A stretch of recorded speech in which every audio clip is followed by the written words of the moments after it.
nih dua dilaporin? Tanya aja. Iya, dua dilaporin kalau Densus nih dijadiin saksi di kasusnya Nadia Almira dan gitu. Itu gimana kok?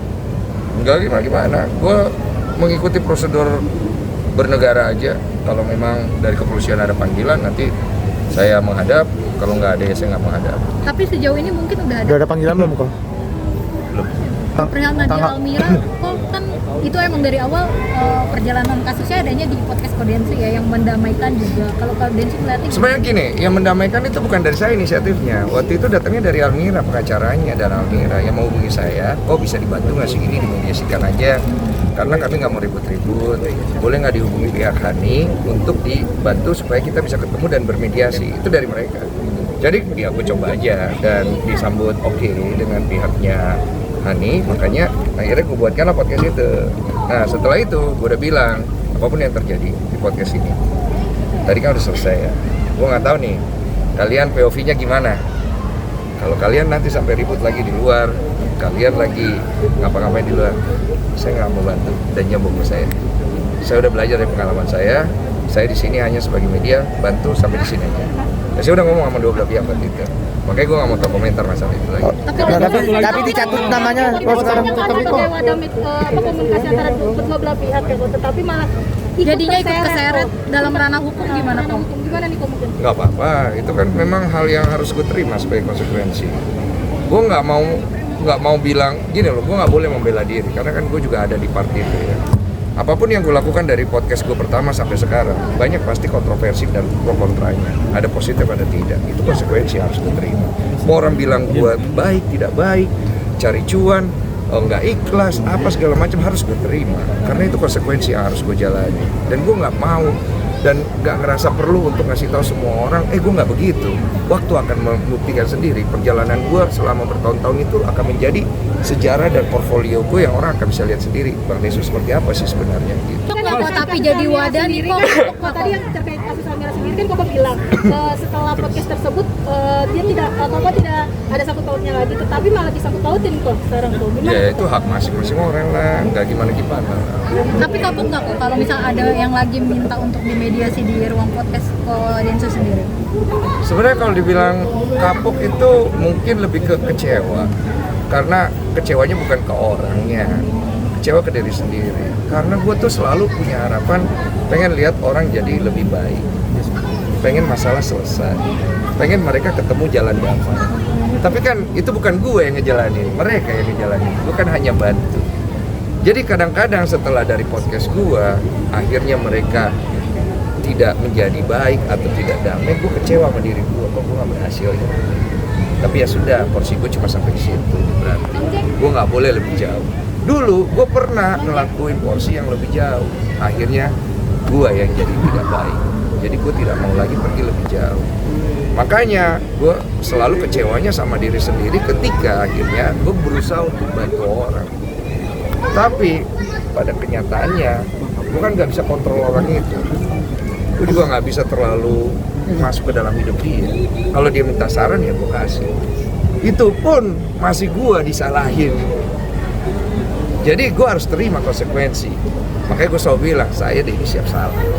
Apapun yang kalian katakan yang buruk tentang saya siap terima. Tapi izinkan kalau suatu hari nanti, kalau sudah terlalu mengganggu, saya izin paling klarifikasi ngurusin. Tidak untuk membela diri, tapi ada urusan sama kerjaan dan yang lain yang kita juga perlu kasih faktanya juga. Paling gitu. Kok tapi kan juga jadinya dihujat nih kok. Bantu orang menyelesaikan kasus mungkin ada trauma lebih filter. Tapi filter pasti masih bisa kena. Jadi sudahlah. Gue sudah mengalami fase podcast gue dibilang podcast keramat, orang meninggal, jadi panjang, jadi baik. Sebenarnya banyak loh di podcast gue yang jadi bagus. Cuma manusia tuh emang gitu, suka lihatnya kayak jelek-jelek. Banyak loh, kalau lu perhatiin banyak. Ada ratusan video, ada ratusan narasumber ya yang akhirnya jadi konflik nggak nyampe 10%. 90 banyak yang lucu, banyak yang ini. Karena gue coba berusaha untuk selalu cari jalan baik buat bantu. Kadang-kadang ya, temen gue sering ngomong sama gue, Den, lu ngapain sih? cari duit aja bro. Ngapain bikinin podcast orang sampai bikinin 2 kali podcast?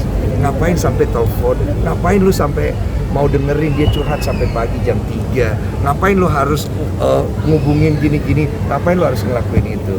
Bener juga sih kalau gue pikir-pikir ya. Karena nggak ada hasilnya juga buat gue. Ujung-ujungnya gue tetap akan dinilai nggak bagus. Jadi gue pikir-pikir kenapa ya gue lakuin itu? Sampai akhirnya gue nemu jawabannya. Gue ingat dari awal gue bikin podcast itu adalah titipan Tuhan buat gue. Dan gue ngelakuin itu untuk Tuhan gue. Karena Tuhan bantu hidup gue, kasih gue kesempatan kedua, dan gue harap gue bisa ngelakuin itu kepada orang.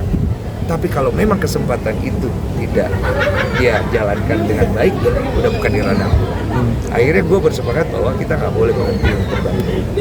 Kita harus terus membantu, karena kalau bukan kita, mungkin tidak ada lagi orang yang nanti ke depannya mau membantu karena takut dihujat.